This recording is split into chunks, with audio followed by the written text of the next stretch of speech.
ನಮಸ್ಕಾರ ಸ್ನೇಹಿತರೆ, ನಮ್ಮ ಹೊಸ ಜೀವನ ಯೂಟ್ಯೂಬ್ ಚಾನಲ್ಗೆ ಸ್ವಾಗತ. ವೃಶ್ಚಿಕ ರಾಶಿಯವರ ಸ್ನೇಹಿತರೆ, ಇಂದಿನ ಈ ಅತ್ಯಂತ ವಿಶೇಷ ಮತ್ತು ಪ್ರಮುಖವಾದ ಜ್ಯೋತಿಷ್ಯ ಕಾರ್ಯಕ್ರಮಕ್ಕೆ ನಿಮಗೆಲ್ಲರಿಗೂ ಸ್ವಾಗತ. ಸ್ನೇಹಿತರೆ, ಈ ದಿವ್ಯಶಕ್ತಿಯು ಕೊನೆಗೂ ನಿಮ್ಮ ಕೈಯನ್ನು ಏಕೆ ಹಿಡಿಯಿತು? ಅದಕ್ಕೆ ಕಾರಣವೇನು? ಅದು ಇದ್ದಕ್ಕಿದ್ದಂತೆ ನಿಮ್ಮ ಜೀವನದಲ್ಲಿ ಏಕೆ ಪ್ರವೇಶ ಮಾಡಿತು? ಕೊನೆಗೆ ಹಾಗೆ ಏನಾಯಿತು ಎಂದು ನೀವು ಎಂದಾದರೂ ಯೋಚಿಸಿದ್ದೀರಾ? ಯಾವ ಕಾರಣಕ್ಕಾಗಿ ಆ ಅದೃಷ್ಟ ಶಕ್ತಿಯು ನಿಮ್ಮ ಇಷ್ಟೊಂದು ಹತ್ತಿರ ಬಂದಿದೆ? ಇದು ಕೇವಲ ಒಂದು ಕಾಕತಾಳೀಯವೇ, ಅಥವಾ ಇದರ ಹಿಂದೆ ಯಾವುದಾದರೂ ಒಂದು ದೊಡ್ಡ ರಹಸ್ಯ ಅಡಗಿದೆಯೇ? ಮತ್ತು ಎಲ್ಲಕ್ಕಿಂತ ಪ್ರಮುಖವಾದ ವಿಷಯವೇನೆಂದರೆ, ಈ ದಿವ್ಯಶಕ್ತಿಯು ನಿಮ್ಮಿಂದ ಏನನ್ನು ಹೇಳಿಸಲು ಬಯಸುತ್ತಿದೆ, ಏನನ್ನು ಮಾಡಿಸಲು ಬಯಸುತ್ತಿದೆ ಮತ್ತು ನಿಮ್ಮ ಜೀವನಕ್ಕೆ ಇದು ಯಾವ ಉದ್ದೇಶಕ್ಕಾಗಿ ಬಂದಿದೆ? ಇಂದಿನ ಈ ವಿಡಿಯೋದಲ್ಲಿ ನೀವು ಈ ಎಲ್ಲ ಪ್ರಶ್ನೆಗಳಿಗೆ ಉತ್ತರವನ್ನು ತಿಳಿದುಕೊಳ್ಳಲಿದ್ದೀರಿ. ಆದ್ದರಿಂದ ಈ ವಿಡಿಯೋವನ್ನು ಮೊದಲಿನಿಂದ ಕೊನೆಯವರೆಗೂ ಗಮನವಿಟ್ಟು ಖಂಡಿತವಾಗಿಯೂ ನೋಡಿ, ಏಕೆಂದರೆ ಇಂದು ನಿಮಗೆ ತಿಳಿಯಲಿರುವ ವಿಷಯಗಳು ನಿಮ್ಮ ಜೀವನವನ್ನು ನೋಡುವ ದೃಷ್ಟಿಕೋನವನ್ನೇ ಸಂಪೂರ್ಣವಾಗಿ ಬದಲಾಯಿಸಬಹುದು. ಹಲವು ಬಾರಿ ನಿಮ್ಮ ಜೀವನದಲ್ಲಿ ಇಂತಹ ಕ್ಷಣಗಳು ಬರುತ್ತವೆ. ನಮಗೆ ಯಾವುದೋ ಒಂದು ಅದೃಶ್ಯ ಶಕ್ತಿಯು ಪ್ರತಿ ಕ್ಷಣವೂ ನಮ್ಮ ಸುತ್ತಲೂ ಇದೆ ಎಂದು ಭಾಸವಾಗುತ್ತದೆ. ಅದು ನಮ್ಮ ಕಣ್ಣಿಗೆ ಕಾಣಿಸದೇ ಇರಬಹುದು, ಆದರೆ ಅದರ ಇರುವಿಕೆ ಅನುಭವ ಪದೇ ಪದೇ ಆಗುತ್ತದೆ. ಸ್ಪರ್ಶದ ಬೆಚ್ಚಗಿನ ಅನುಭವ, ಅದರ ಶಕ್ತಿ ಮತ್ತು ಅದರ ರಕ್ಷಣೆಯು ನಮಗೆ ಸ್ಪಷ್ಟವಾಗಿ ತಿಳಿಯತೊಡಗುತ್ತದೆ. ಹಲವು ಬಾರಿ ಯಾವುದೇ ಕಾರಣವಿಲ್ಲದೆ ಮನಸ್ಸು ಇದ್ದಕ್ಕಿದ್ದಂತೆ ಶಾಂತವಾಗಿ ಬಿಡುತ್ತದೆ, ಅಥವಾ ಹಲವು ಬಾರಿ ಯಾವುದೋ ಒಂದು ದೊಡ್ಡ ತೊಂದರೆಯಿಂದ ಸರಿಯಾದ ಸಮಯಕ್ಕೆ ಪಾರಾಗುತ್ತೇವೆ. ಆ ಸಮಯದಲ್ಲಿ ಯಾವುದೋ ಒಂದು ಅದೃಶ್ಯ ಶಕ್ತಿಯು ನಮ್ಮನ್ನು ತನ್ನ ರಕ್ಷಣೆಯೊಳಗೆ ತೆಗೆದುಕೊಂಡಿದೆ ಎಂದು ಅನಿಸುತ್ತದೆ. ನೀವು ಎಲ್ಲೋ ದಾರಿಯಲ್ಲಿ ನಡೆಯುತ್ತಿರುತ್ತೀರಿ ಮತ್ತು ಇದ್ದಕ್ಕಿದ್ದಂತೆ ಯಾರೋ ನಿಮ್ಮ ಕೈ ಹಿಡಿದಂತೆ ಭಾಸವಾಗುತ್ತದೆ, ನಿಮ್ಮನ್ನು ಬೀಳದಂತೆ ಕಾಪಾಡುತ್ತಿರುವ ಹಾಗೆ ಅನಿಸುತ್ತದೆ. ಹಲವು ಬಾರಿ ನೀವು ಒಂದು ನಿರ್ಧಾರವನ್ನು ತೆಗೆದುಕೊಳ್ಳಲು ಹೊರಟಿರುತ್ತೀರಿ, ಇದರಿಂದ ನಿಮಗೆ ಬಹಳ ದೊಡ್ಡ ನಷ್ಟ ಉಂಟಾಗಬಹುದಿತ್ತು, ಆದರೆ ಕೊನೆಯ ಕ್ಷಣದಲ್ಲಿ ನಿಮ್ಮ ಮನಸ್ಸು ಬದಲಾಗುತ್ತದೆ. ಹಾಗೆ ಏಕೆ ಆಯಿತು ಎಂದು ನಿಮಗೆ ಅರ್ಥವಾಗುವುದಿಲ್ಲ, ಆದರೆ ನಂತರದಲ್ಲಿ ನಿಮಗೆ ಅರಿವಾಗುತ್ತದೆ. ಒಂದು ವೇಳೆ ನೀವು ಅದೇ ನಿರ್ಧಾರವನ್ನು ತೆಗೆದುಕೊಂಡಿದ್ದರೆ ನಿಮ್ಮ ಜೀವನವು ಸಂಕಷ್ಟಗಳಿಂದ ತುಂಬಿ ಹೋಗುತ್ತಿತ್ತು ಎಂದು. ಆ ಸಮಯದಲ್ಲಿ ಹೀಗೇಕೆ ಅನಿಸುತ್ತದೆ? ಯಾರೋ ದಿವ್ಯ ಶಕ್ತಿಯು ನಿಮ್ಮನ್ನು ಕತ್ತಲೆಯ ಹಾದಿಯಿಂದ ತಿರುಗಿಸಿ ಸರಿಯಾದ ದಿಕ್ಕಿನತ್ತ ಮುನ್ನಡೆಸಿದ ಹಾಗೆ. ಗೆಳೆಯರೇ, ಈ ಅನುಭವ ಪ್ರತಿಯೊಬ್ಬರಿಗೂ ಆಗುವುದಿಲ್ಲ. ಈ ಸಂಕೇತಗಳು ಕೇವಲ ಯಾರ ಮೇಲೆ ದೇವರ ಕೃಪೆ ಇರುತ್ತದೆಯೋ ಅವರಿಗೆ ಮಾತ್ರ ಸಿಗುತ್ತದೆ. ಯಾವುದೇ ದಿವ್ಯ ಶಕ್ತಿಯು ಒಬ್ಬ ವ್ಯಕ್ತಿಯ ಕೈಯನ್ನು ಹಿಡಿಯುತ್ತದೆ ಎಂದರೆ ಅದರ ಅರ್ಥ ಕೇವಲ ಅದು ಆತನನ್ನು ರಕ್ಷಿಸುತ್ತಿದೆ ಎಂದಷ್ಟೇ ಅಲ್ಲ. ಇದರ ಅರ್ಥ ಈಗ ಆ ವ್ಯಕ್ತಿಯ ಜೀವನದ ಉದ್ದೇಶ ಬದಲಾಗಿದೆ ಎಂದು ಆಗಿರುತ್ತದೆ. ಸ್ನೇಹಿತರೆ, ನಿಮ್ಮ ಜೀವನದಲ್ಲಿ ಎಂತಹದೇ ಸಮಸ್ಯೆಗಳಿದ್ದರೂ ಸ್ಕ್ರೀನ್ನ ಮೇಲೆ ಕಾಣುತ್ತಿರುವ ಗುರೂಜಿಯವರಿಗೆ ಕರೆ ಮಾಡಿ ನಿಮ್ಮ ಸಮಸ್ಯೆಗಳನ್ನು ಪರಿಹರಿಸಿಕೊಳ್ಳಬಹುದು. ಗುರೂಜಿಯವರು ವಿದ್ಯೆ, ಉದ್ಯೋಗ, ವ್ಯಾಪಾರ, ಗಂಡ ಹೆಂಡತಿ ಕಲಹ, ಮದುವೆ ವಿಳಂಬ, ಸಂತಾನ ಸಮಸ್ಯೆ, ಕೋರ್ಟ್ ಕಚೇರಿ, ಇನ್ನು ನಿಮ್ಮ ಸಮಸ್ಯೆ ಏನೇ ಇರಲಿ 3 ದಿನದಲ್ಲಿ ಪರಿಹಾರ ಮಾಡಿಕೊಡುತ್ತಾರೆ. ಆತನ ಮುಂದೆ ಹೊಸ ದಾರಿಗಳು ತೆರೆದುಕೊಳ್ಳಲಿವೆ, ಹೊಸ ಜವಾಬ್ದಾರಿಗಳು ಬರಲಿವೆ ಮತ್ತು ಆತನ ಜೀವನದಲ್ಲಿ ಇಂತಹ ಬದಲಾವಣೆಗಳು ಆಗಲಿವೆ. ಅದನ್ನು ಆತ ಎಂದಿಗೂ ಕಲ್ಪನೆಯನ್ನೂ ಮಾಡಿರುವುದಿಲ್ಲ. ಆದ್ದರಿಂದ ನಿಮಗೆ ಎಂದಾದರೂ ಇಂತಹ ಅನುಭವವಾಗಿದ್ದರೆ, ಯಾವುದೋ ಒಂದು ಕಾಣದ ಶಕ್ತಿಯು ಪ್ರತಿ ಹೆಜ್ಜೆಯಲ್ಲೂ ನಿಮಗೆ ಸಾಥ್ ನೀಡುತ್ತಿದೆ ಎನಿಸಿದರೆ, ಇದು ಸಾಮಾನ್ಯ ಘಟನೆ ಎಂದು ತಿಳಿದು ಎಂದಿಗೂ ನಿರ್ಲಕ್ಷಿಸಬೇಡಿ, ಏಕೆಂದರೆ ಇದು ನಿಮ್ಮ ಜೀವನದಲ್ಲಿ ಬರಲಿರುವ ಯಾವುದೇ ಒಂದು ದೊಡ್ಡ ಬದಲಾವಣೆ ಮೊದಲ ಸಂಕೇತವಾಗಿರಬಹುದು. ಮನುಷ್ಯನು ಒಳಗಿನಿಂದ ಸಂಪೂರ್ಣವಾಗಿ ಮುರಿದು ಹೋಗತೊಡಗಿದ್ದಾಗ ಆ ಶಕ್ತಿಯು ಆತನ ಜೀವನವನ್ನು ಪ್ರವೇಶಿಸುತ್ತದೆ. ಯಾವಾಗ ಮನಸ್ಸಿನಲ್ಲಿ ಕೇವಲ ಪ್ರಶ್ನೆಗಳೇ ತುಂಬಿರುತ್ತದೆಯೋ ಮತ್ತು ಉತ್ತರಗಳು ಎಲ್ಲೂ ಕಾಣಿಸುವುದಿಲ್ಲವೋ, ಯಾವಾಗ ಮೆದುಳು ಅಸಂಖ್ಯಾತ ಚಿಂತೆಗಳ ಗದ್ದಲದಲ್ಲಿ ತುಂಬಿ ಹೋಗುತ್ತದೆಯೋ ಮತ್ತು ಆತ್ಮವು ಸಂಪೂರ್ಣವಾಗಿ ಮೌನವಾಗಿ ಎಲ್ಲವನ್ನೂ ಸಹಿಸಿಕೊಳ್ಳುತ್ತಿರುತ್ತದೆಯೋ, ಯಾವಾಗ ಪ್ರತಿಯೊಂದು ದಾರಿಯೂ ಮುಚ್ಚಿದಂತೆ ಕಾಣಿಸತೊಡಗುತ್ತದೆಯೋ, ಯಾವಾಗ ನಮ್ಮವರೇ ಆದವರು ಬೇರೆಯವರಾದಂತೆ ಕಾಣಿಸತೊಡಗುತ್ತಾರೋ ಮತ್ತು ಮನುಷ್ಯನು ತನ್ನನ್ನು ತಾನು ಒಂಟಿ ಎಂದು ಭಾವಿಸತೊಡಗುತ್ತಾನೋ, ಸರಿಯಾಗಿ ಆಗಲೇ ಒಂದು ಅದೃಶ್ಯ ಶಕ್ತಿಯು ಆತನ ಜೀವನದಲ್ಲಿ ಹೆಜ್ಜೆ ಇಡುತ್ತದೆ. ಅದು ಕಣ್ಣಿಗೆ ಕಾಣಿಸುವುದಿಲ್ಲ, ಆದರೆ ಅದರ ಅನುಭವ ಎಷ್ಟೊಂದು ಗಾಢವಾಗಿರುತ್ತದೆ ಎಂದರೆ, ಈಗ ಯಾರೋ ತನ್ನ ಜೊತೆಗೆ ನಿಂತಿದ್ದಾರೆ ಎಂದು ಮನಸ್ಸಿಗೆ ತಾನಾಗೇ ಅರ್ಥವಾಗಿ ಬಿಡುತ್ತದೆ. ಆಗಲೇ ಒಂದು ಕಾಣದ ಕೈ ಮುಂದೆ ಬರುತ್ತದೆ ಮತ್ತು ಅದು ಮೆಲ್ಲಗೆ ಹೇಳುತ್ತದೆ, ಹೆದರಬೇಡ, ನಾನಿದ್ದೇನೆ, ನಾನು ನಿನ್ನನ್ನು ಬೀಳಲು ಬಿಡುವುದಿಲ್ಲ, ನಾನು ನಿನ್ನನ್ನು ಒಂಟಿಯಾಗಿ ಬಿಡುವುದಿಲ್ಲ ಎಂದು. ಆದರೆ ಗೆಳೆಯರೇ, ಹೇಗೆ ಆ ದಿವ್ಯ ಶಕ್ತಿಯು ನಿಮ್ಮಿಂದ ಏನನ್ನು ಬಯಸುತ್ತಿದೆ ಎಂದು ನೀವು ಎಂದಾದರೂ ಯೋಚಿಸಿದ್ದೀರಾ? ಅದು ನಿಮ್ಮ ಜೀವನಕ್ಕೆ ಹೇಗೆ ಬಂದಿದೆ? ಅದರ ಉದ್ದೇಶವೇನು? ನಿಜ ಸಂಗತಿ ಏನೆಂದರೆ, ಈ ಶಕ್ತಿಯು ನಿಮ್ಮಿಂದ ಯಾವುದೇ ಅಸಾಧ್ಯವಾದ ಕೆಲಸವನ್ನು ಮಾಡಿಸಲು ಬಯಸುವುದಿಲ್ಲ. ಅದು ಕೇವಲ ಇಷ್ಟನ್ನೇ ಬಯಸುತ್ತದೆ, ನೀವು ಯಾವುದಕ್ಕಾಗಿ ಈ ಭೂಮಿಗೆ ಕಳಿಸಲ್ಪಟ್ಟಿದ್ದೀರೋ ಅದೇ ನಿಜವಾಗಬೇಕು ಎಂದು. ನೀವು ನಿಮ್ಮ ನೈಜ ಗುರುತನ್ನು ಅರ್ಥ ಮಾಡಿಕೊಳ್ಳಬೇಕು. ನಿಮ್ಮೊಳಗೆ ನಿಮ್ಮೊಳಗೆ ಅಡಗಿರುವ ಶಕ್ತಿಯನ್ನು ಗುರುತಿಸಬೇಕು ಮತ್ತು ದೇವರು ನಿಮ್ಮನ್ನು ಯಾವ ಉದ್ದೇಶಕ್ಕಾಗಿ ಆರಿಸಿದ್ದಾನೋ ಆ ಉದ್ದೇಶವನ್ನು ಪೂರ್ಣಗೊಳಿಸಬೇಕು. ದಿವ್ಯ ಶಕ್ತಿಯು ನೀವು ಅಂತಹ ಒಂದು ಹೆಜ್ಜೆಯನ್ನು ಇಡಬೇಕೆಂದು ಬಯಸುತ್ತದೆ. ಅದನ್ನು ನೀವು ಇದುವರೆಗೂ ಕೇವಲ ಭಯ, ಹಿಂಜರಿಕೆ ಅಥವಾ ಅಪಜಯದ ಆತಂಕದ ಕಾರಣದಿಂದ ಮುಂದೂಡುತ್ತಾ ಬಂದಿದ್ದೀರಿ. ನೀವು ನಿಮ್ಮ ಆತ್ಮವಿಶ್ವಾಸವನ್ನು ಮತ್ತೊಮ್ಮೆ ಜಾಗೃತಗೊಳಿಸಬೇಕೆಂದು ಅದು ಬಯಸುತ್ತದೆ. ನಿಮ್ಮ ಯೋಗ್ಯತೆ ನೀವು ಅರ್ಥಮಾಡಿಕೊಳ್ಳಬೇಕು ಮತ್ತು ಯಾವುದೇ ಭಯವಿಲ್ಲದೆ ನಿಮ್ಮ ಹಾದಿಯಲ್ಲಿ ಮುಂದೆ ಸಾಗಬೇಕು. ಸ್ನೇಹಿತರೆ, ಇಂದಿನ ಈ ವಿಡಿಯೋದಲ್ಲಿ ಸತ್ಯವು ಮೆಲ್ಲಗೆ ನಿಮ್ಮ ಮುಂದೆ ಅನಾವರಣಗೊಳ್ಳಲಿದೆ ಹೋಗುತ್ತದೆ.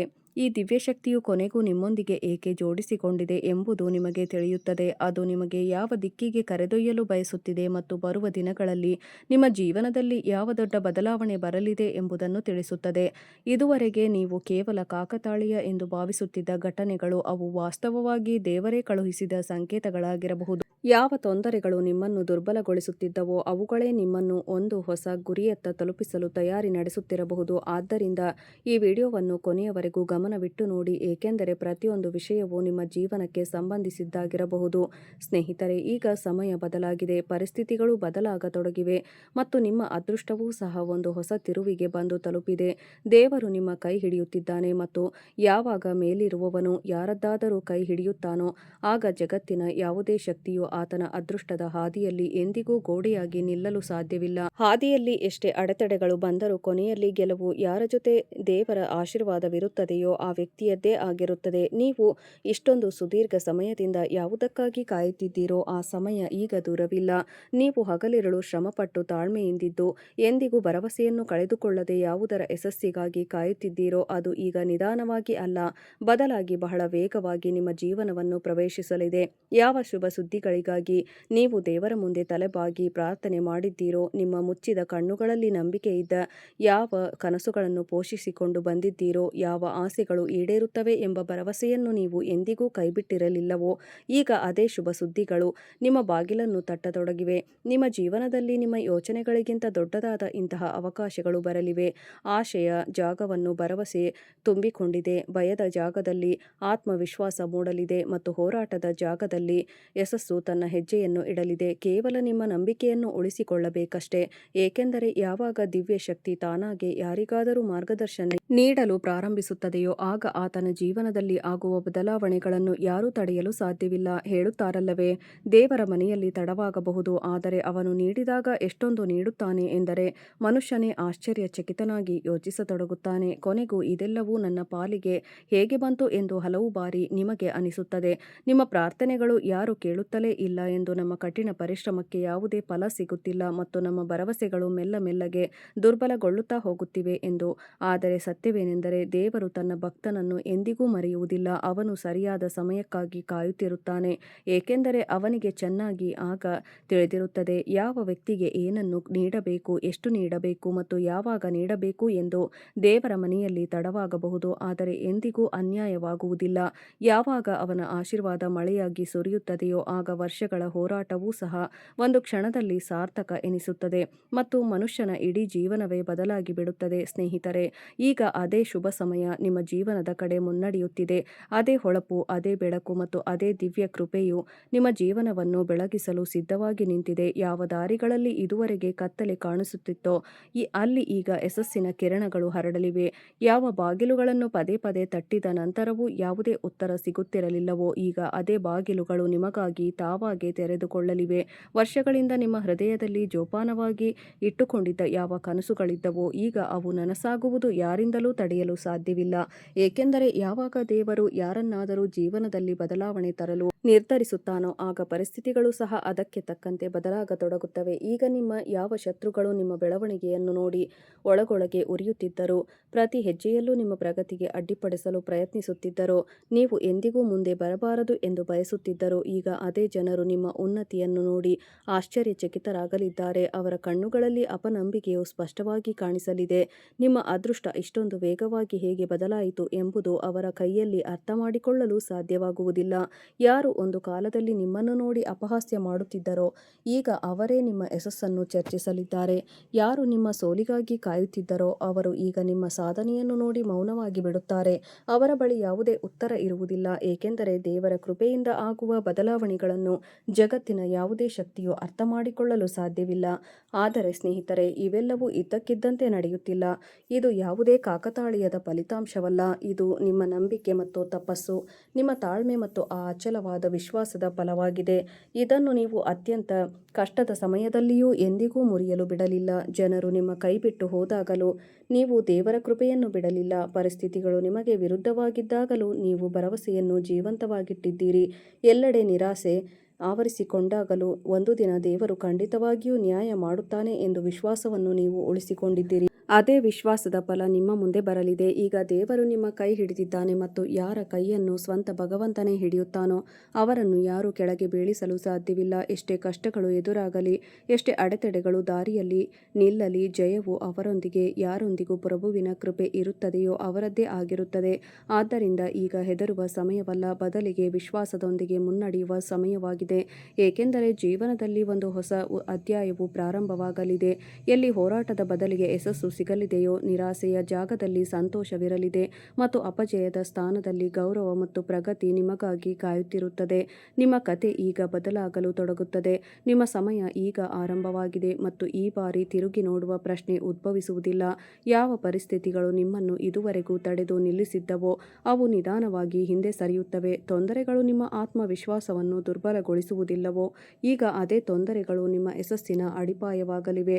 ಆದರೆ ಸ್ನೇಹಿತರೆ, ಇಂದು ನೀವು ಯಾವ ಸಂಕೇತದ ಬಗ್ಗೆ ತಿಳಿದುಕೊಳ್ಳಲಿದ್ದೀರೋ ಅದನ್ನು ಅರ್ಥ ಮಾಡಿಕೊಳ್ಳುವುದೇ ನಿಮ್ಮ ಜೀವನದಲ್ಲಿ ಬರಲಿರುವ ಸಕಾರಾತ್ಮಕ ಬದಲಾವಣೆಯ ಮೊದಲ ಹೆಜ್ಜೆ ಎಂದು ಸಾಬೀತಾಗಬಹುದು. ಸ್ನೇಹಿತರೆ, ನಿಜವಾದ ಭಕ್ತಿ ಕೇವಲ ನಿಮಗಾಗಿ ಮಾತ್ರ ಇರುವುದಿಲ್ಲ. ದೇವರ ಕೃಪೆಯನ್ನು ಕೇವಲ ನಿಮ್ಮ ಸ್ವಾರ್ಥ ಸುಖಕ್ಕಾಗಿ ಮಾತ್ರ ಕೇಳಬಾರದು.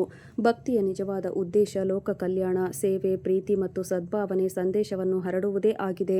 ನಿಮ್ಮ ಮಾತುಗಳು ಕನಿಷ್ಠ ಒಬ್ಬ ವ್ಯಕ್ತಿಯ ಜೀವನದಲ್ಲಾದರೂ ಸಕಾರಾತ್ಮಕ ಚಿಂತನೆಯನ್ನು ಜಾಗೃತಗೊಳಿಸಿದರೆ, ಯಾವುದೇ ಒಬ್ಬ ನಿರಾಸೆಗೊಂಡ ವ್ಯಕ್ತಿಗೆ ಮತ್ತೆ ನಂಬಿಕೆ ಸಿಕ್ಕರೆ, ಯಾರದ್ದೇ ಮನಸ್ಸು ದೇವರ ಕಡೆ ಹಾಗೂ ಸತ್ಕರ್ಮಗಳ ಕಡೆ ಪ್ರೇರಿತವಾಗಿದ್ದರೆ ಅದೇ ನಮಗೆ ದೊರಕುವ ಅತ್ಯಂತ ದೊಡ್ಡ ಆಶೀರ್ವಾದವಾಗಿದೆ.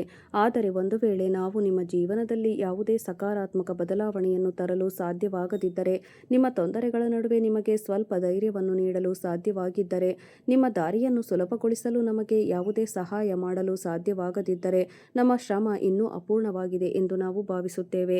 ಆದ್ದರಿಂದಲೇ ನಾವು ನಿಮ್ಮ ಮುಂದೆ ಪ್ರಸ್ತುತಪಡಿಸುವ ವಿಷಯಗಳು ಕೇವಲ ಮಾತುಗಳಾಗಿರದೆ ಪೂರ್ಣ ಮನಸ್ಸಿನಿಂದ ಮಾಡಿದ ಪ್ರಯತ್ನಗಳಾಗಿರುತ್ತವೆ. ಬದಲಿಗೆ ಅವು ನಿಮ್ಮ ಜೀವನದಲ್ಲಿ ಪ್ರೇರಣೆಯಾಗಬೇಕು.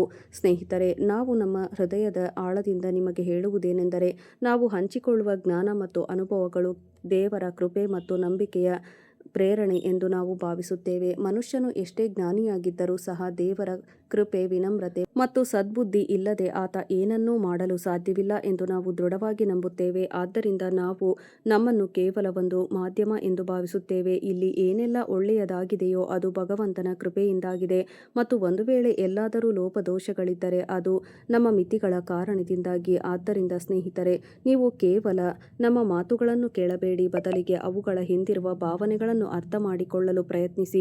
ಪ್ರತಿಯೊಂದು ವಿಷಯವನ್ನು ಶಾಂತ ಮನಸ್ಸಿನಿಂದ ಯೋಚಿಸಿ ಮತ್ತು ಅದನ್ನು ನಿಮ್ಮ ಜೀವನದ ಅನುಭವಗಳೊಂದಿಗೆ ಹೋಲಿಸಿ ನೋಡಿ. ನಿಮಗೆ ಯಾವುದು ಸರಿ ಮತ್ತು ಯಾವುದು ಉಪಯುಕ್ತವೆನಿಸುತ್ತದೆಯೋ ಅದನ್ನು ಅಳವಡಿಸಿಕೊಳ್ಳಿ, ಏಕೆಂದರೆ ಜ್ಞಾನವು ಯಾವಾಗಲೂ ಸಾರ್ಥಕವಾಗುವುದು ಅದು ಜೀವನದಲ್ಲಿ ಒಳ್ಳೆಯ ಬದಲಾವಣೆಗೆ ಕಾರಣವಾದಾಗ ಮಾತ್ರ.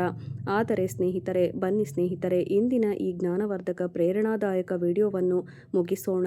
ಆದರೆ ಅದಕ್ಕೂ ಮುನ್ನ ನಮ್ಮದೊಂದು ಸಣ್ಣ ವಿನಂತಿ ಇದೆ. ನಿಮಗೆ ಶ್ರದ್ಧೆ ಮತ್ತು ನಂಬಿಕೆ ಇದ್ದರೆ ಕಮೆಂಟ್ನಲ್ಲಿ ಪೂರ್ಣ ಭಕ್ತಿಯಿಂದ ಜೈ ಮಾ ಕಾಳಿ ಕೃಪೆ ಮಾಡು ಎಂದು ಬರೆಯಿರಿ. ನೀವು ಬಯಸಿದರೆ ಇದನ್ನು 3 ಬಾರಿ ಬರೆಯಬಹುದು. ಇದು ಸಂಪೂರ್ಣವಾಗಿ ನಿಮ್ಮ ಇಚ್ಛೆ ಮತ್ತು ಶ್ರದ್ಧೆಯನ್ನು ಅವಲಂಬಿಸಿದೆ. ನಿಮ್ಮ ಶುಭ ಹಾರೈಕೆಗಳು ಮತ್ತು ಮಂಗಳ ಕಾಮನೆಗಳ ಜೊತೆಗೆ ನಿಮ್ಮ ಜೀವನದಲ್ಲಿ ಸುಖ, ಶಾಂತಿ, ಆರೋಗ್ಯ ಮತ್ತು ಸಕಾರಾತ್ಮಕತೆ ಸದಾ ಇರಲಿ ಎಂದು ನಾವು ದೇವರಲ್ಲಿ ಪ್ರಾರ್ಥಿಸುತ್ತೇವೆ. ಸ್ನೇಹಿತರೆ, ಇಂದಿಗೆ ಇಷ್ಟೇ. ವಿಡಿಯೋ ನೋಡಿದ್ದಕ್ಕಾಗಿ ಧನ್ಯವಾದಗಳು.